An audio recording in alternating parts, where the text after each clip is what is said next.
Hi guys! Welcome back to my YouTube channel. For today's video, meron ako sa inyong tatalakayin or isi-share na 5 pinakamadaling trabaho na makukuha mo bilang isang teenager dito sa Pilipinas. Ayan guys, tamang-tama sa iyan kung ikaw ay teenager, napadaan ka dito sa aking YouTube channel, naghahanap ka ng isang trabaho. Bilang isang teenager, hetong video tutorial ay para sa iyo. So, tamang-tama ito guys at panoorin mo hanggang dulo para masubaybayan mo at malaman mo kung ano ba yung mga trabaho na para sa iyo bilang isang teenager.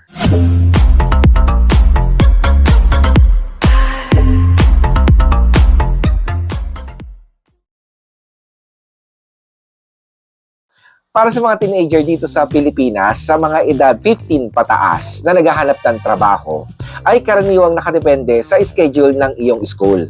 Narito ang 5 sa pinakamadaling trabaho na pwedeng pasukan lalo kung ikaw ay walang karanasan o experience. Number 1, fast food service crew. Ito ang pinakasikat na trabaho para sa mga working student.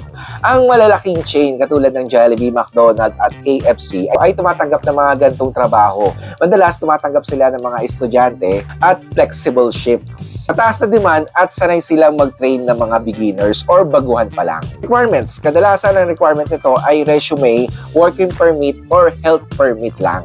Number 2, online ESL tutor or English Secondary Language tutor. Kung magaling kang mag-English, maraming platform na tumatanggap ng mga estudyanteng nag-tutor. So, kadalasan ang naghahanap nito ay yung mga Hapon, Chino o mga Koreano na gustong matutong magsalita ng English as a second language. Dali ng pagpasok. Pwede mo to gawin sa bahay basta stable ang iyong internet, meron kang headset at pwede ka na magsimula nito. Halimbawa ng platform na pag-a-applyan. Meron dyan website na 51Talk, Rare Job o Native Camp at marami pang iba.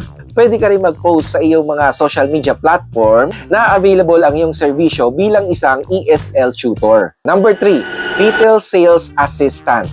Ito yung mga nakikita mo sa mga malls, boutique, or convenience store. So, sila yung mga nag-a-assist or nagdi-display ng mga produkto at nagbabantay para maayos ang isang tindahan. So, maraming mga local shop, malls, or boutique na nangangailangan ng mga estudyante bilang retail sales assistant.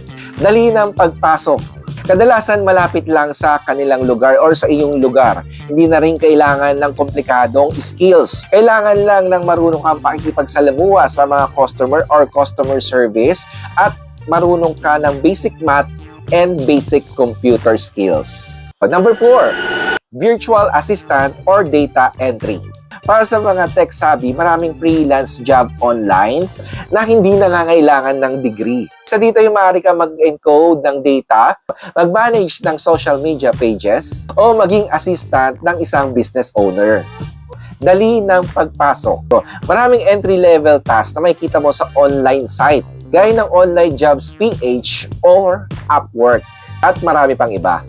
Note at iwasan, kailangan mo lang siguraduhin na legit yung kausap mo bago ka makipag-transact. Huwag ka rin magbibigay ng membership fee para bago ka mag-umpisa. Karamihan, maraming nai-scam dyan. Kaya maging maingat ka, lalo kung ikaw ay estudyante. Number 5, academic aid or tutor sa kapitbahay. Ito ay pinakamadali. Hindi na kailangan ng ano pang requirements. Kung mayroon dyan nangangailangan sa iyong kapitbahay at nangangailangan ng academic aid ang kanilang mga anak, ito ay para sa iyo. Kung ikaw ay magaling sa math, science, or sining na meron kang talento dito sa academic, maaari kang magbigay ng serbisyo bilang tutor sa mga kapitbahay mo o kakilala mo. Maaari kang mag-offer ng mga tutoring services sa mga bata sa iyong barangay o subdivision.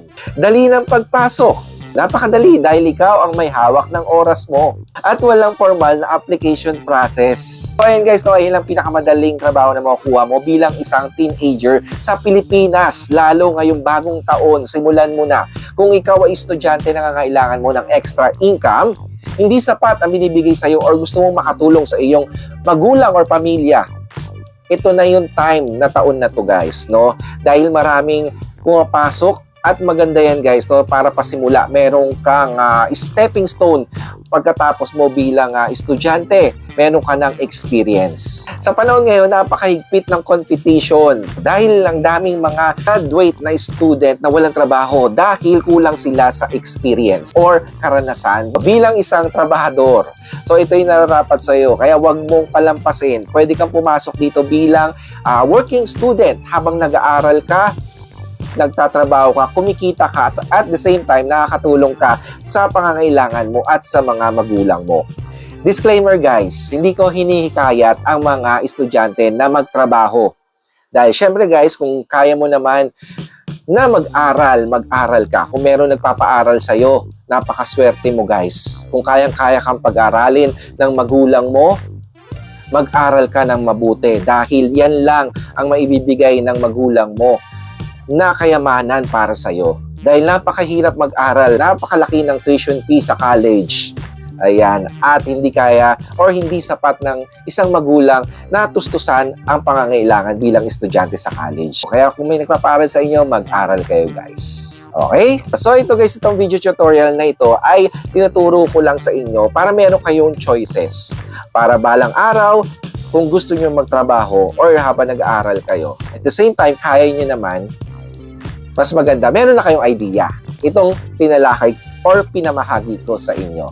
So that's it guys. Ayun na, kung nagustuhan mo itong video tutorial na ito, give thumbs like, share mo na sa family and friends para alam nila na mayroong ganito YouTube channel na nagbibigay ng tips and tricks or information or useful tutorial dito sa YouTube. Syempre guys, kung meron kang tanong or comment mo dyan sa baba. Ayan, try natin sagutin yan. At syempre, sa ngayon, nag-accept na tayo ng shoutout. Magpapa-shoutout tayo sa next video natin. Kaya shoutout kay Katas ng Pinoy TV sa pag-comment sa nakaraang video natin na 5 maliit na negosyo na pwedeng magpayaman sa iyo. So, kung di pa napanood yan, panoorin mo yan guys, no? Yung video tutorial na yan. Pwede makatulong sa iyo. Magpa-shoutout ka lang, mag-comment ka lang dito, sabi mo shoutout, Blue Stop. Yan, shoutout kita sa next video tutorial ko na gagawin or ipapalabas.